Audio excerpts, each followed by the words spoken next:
Hi, hello, வணக்கம். எல்லாரும் எப்படி இருக்கீங்க? நல்லா இருக்கீங்களா? நானும் நல்லா இருக்கேன். இது கேட்டு ரொம்ப நாள் ஆகுதுல்ல. அதனால தான் இப்போ கேட்டேன். அப்புறம் இந்த ரெசிபி வந்து நான் ஆல்ரெடி மண்டே போஸ்ட் பண்ண வீடியோல போட்டிருப்பேன். எக் ரைஸ், ஈஸியான எக் ரைஸ்ன்னு சொல்லியிருப்பேன். அது செம்ம ஈஸி தான். செம்ம யம்மியா இருக்கும். அதுவும் சூடா சாப்பிடும்போது சூப்பரா இருக்கும். இத நான் ஒரு ஹோட்டல்ல ட்ரை பண்ணேன். நான் அந்த அளவுக்கு எக்ஸாக்ட்டா பண்ணேனான்னு கேட்டா எனக்கு தெரியாது. அந்த டேஸ்ட்ட நான் எடுத்துட்டு வந்தேன். அப்போதுலேருந்தே நானே இதுக்கு ஒரு ஒன் ஆஃப் ஃபேவரெட் தான். சொன்னேன்ல அன்னைக்கு கூட ஷுவரா நல்லாயிருக்கும். இந்த வார்த்தைய கூட அழுத்தி சொல்லியிருப்பேன் அதில. நீங்களும் ஒரு வாட்டி கண்டிப்பா ட்ரை பண்ணுங்க.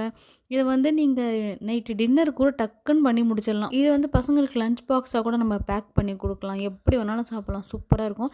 இது எங்க வீட்ல என் பசங்களுக்கு, ஹஸ்பண்ட் எனக்கு எல்லாருக்கும் ஃபேவரைட். ஆனா நாங்க நைட்லலாம் போனோம்னா அப்படியே உட்காந்து ஃபாஸ்ட்டா சூடா சாப்பிடுவோம். அவ்வளோ டேஸ்டிங்க. அதுவும் இது கூட இந்த சிக்கன் கிரேவி அதெல்லாம் இருந்துச்சுன்னா எம்மியா இருக்கும். அப்படி இருக்கும் சாப்பிடுறதுக்கு. ஒண்ணுமே இல்ல. ஈஸி கடாயில எண்ணெய் விட்டுட்டு, எண்ணெய் காஞ்சதுக்கப்புறம் கொஞ்சமா கடுகு, அதுவும் பொரிஞ்சதுக்கப்புறம் வெங்காயம். இது போட்டு கொஞ்சம் ஃப்ரை பண்ணணும். நல்லா ஃப்ரை பண்ணணும்னு அவசியம் இல்ல. கொஞ்சம் லைட்டா ஃப்ரை பண்ணா போதும். சாப்பிடும்போது கொஞ்சம் கிரன்ச்சினஸ் இருக்கும். செம்மையா இருக்கும் அதனால. அத நல்லா ஃப்ரை பண்ணிட்டு, அது கூட முட்டை. நமக்கு எத்தனை முட்டை வேணுமோ அத்தனை முட்டை உடைச்சு ஊத்திக்கலாம். எனக்கு என்னன்னா, அன்னைக்கு நான் சமைக்கும்போது நான் சாப்பிட முடியாம போயிடுச்சு. ஏன்னா அதான் சொன்னேன்ல, அன்னைக்கு நான் அந்த விரதத்துல இருந்தேன்ல முருகருக்காக. அதனால சாப்பிட முடியல. அவங்க வரைக்கும் தான் சாப்பிட்டாங்க.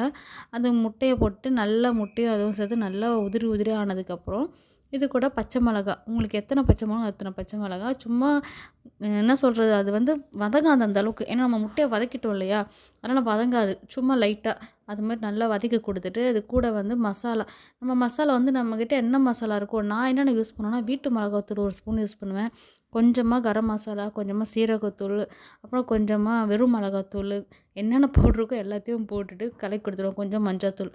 இது எல்லாத்தையும் போட்டு நல்லா மிக்ஸ் பண்ணுவேன். நமக்கு அந்த சீரகத்தூளும், கரம் மசாலா பட்டாலே நமக்கு ஆல்ரெடி அந்த வாசமும், அந்த டேஸ்ட்டும் வர ஸ்டார்ட் ஆயிடும் எப்பயுமே. நம்ம என்ன சமைச்சாலும் கரெக்ட்டா 3 ஐட்டம் ஞாபகம் வச்சுக்கோ. வெறும் மிளகாத்தூளு, சீரகத்தூளு, கரம் மசாலா.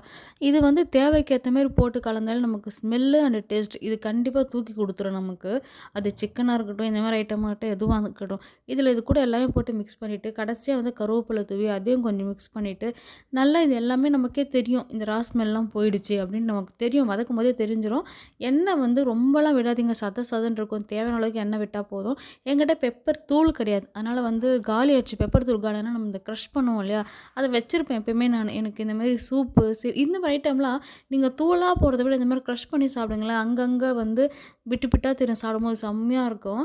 அப்படியே அது கூட கடைசியா வந்து நம்ம கொத்தமல்லி தழை இருக்கு பார்த்தீங்களா? அப்படியே தூவிட்டு, அது சூட்டோட சூடாவே அந்த சாப்பாடு போட்டு கிளறி குடுத்துருங்க. ஆற விட்டு போடாதீங்க. நல்லா இருக்காது. சூட்டோட சூடா போட்டு கிளறி சாப்பிடுங்க. இல்ல பேக் பண்ணி குடுங்க. சூப்பரா இருக்கும். நான் இது கூட தொட்டுக்கலாம் எதுவுமே குடுக்க மாட்டேன். அப்படியே தான் குடுப்பேன். நம்ம ஒரு வேள நமக்கு வேற ஏதாவது தேவைன்னா, இந்த சிக்கன் 65 அது மாரி இருந்தா கூட செஞ்சுக்கலாம். எனக்கு வந்து அன்னைக்கு பிரேக்ஃபாஸ்ட்டுக்கு ஒண்ணும் இல்ல. மாவு ரொம்ப கம்மியா இருந்துச்சு. என்ன பண்றதுன்னே தெரியல. ஒரு ஐடியாவும் இல்ல. சரி என்ன பண்ணலாம் யோசிச்சப்ப நான் பர்சனலா பண்ணிப்பேன். கடைசி ஒரு கரண்டி மாவு இருந்தா அத பண்ணிப்பேன் நான் எல்லாருக்கும் குடுத்துட்டு. என்ன பண்ணேன்னா, அந்த தோசைய வந்து கொஞ்சம் திக்கா ஊத்திட்டு, அது கூட ஒரு முட்டைய உடைச்சு ஊத்திட்டு, ஆனியன் இத போட்டு நல்லா கலக்கி குடுத்துட்டு, அதுக்கு மேல பெப்பர் தூளோ, இல்ல உங்களுக்கு வேற ஏதாவது மசாலா வேணும்னாலும் தூவிடலாம்.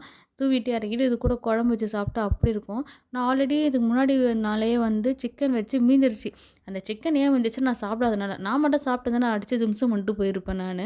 அத என் பசங்கலாம் சரியா சாப்பிடல. அந்த சிக்கன் குழம்பு இருந்ததுனால, அந்த சிக்கன் கிரேவியோட வச்சு குடுத்தேன். குடுத்த உடனே என் பையனும் ஹஸ்பண்டும் அப்படி சாப்பிட்டாங்க. என் பொண்ணுக்கு முட்டை தோசைலாம் பிடிக்காது. அவளுக்கு நார்மல் தோசை வச்சு குடுத்தேன். அவ அப்படியே இந்த முட்டை தோசை மேல கூட நீங்க வந்து பெப்பர் தூளோ, இல்ல வேற எது வேணுமோ உங்க ஃபேவரைட் எதோ அத தூவி சாப்பிடுங்க. செம்மையா இருக்கும் சூடா இருக்கிறதுக்கு அதுக்கும். என்னன்னா இது எதுவுமே நான் சாப்பிடல. ஆனா இது எல்லாமே எனக்கு ரொம்ப புடிச்ச ஒரு டிஷ். எங்க வீட்ல வந்து பெர்சனலாவே எல்லாருமே முட்டை ஃபேவரைட் எங்க வீட்ல நாங்க 4 பேரும். பாப்பா மட்டும் தான் உள்ள இருக்க அந்த எல்லோ இத சாப்பிட மாட்டா. மத்தபடி நாங்கலாம் எல்லாத்தையும் போட்டு மேய்ற கேஸ் தான் நாங்க. அதுக்கப்புறம் நான் உப்பு போடுற எதுவும் காட்டல. முட்டை இதெல்லாம் நீங்க லைட்டா உப்பு தூவி பண்ணிக்கோங்க. சூப்பரா இருக்கும். இந்த டிஷ்ஷ ட்ரை பண்ணுங்க. செம்மையா இருக்கும். இந்த வீடியோ தான். அடுத்த வீடியோ என்னன்னு பார்ப்போம். பாய்.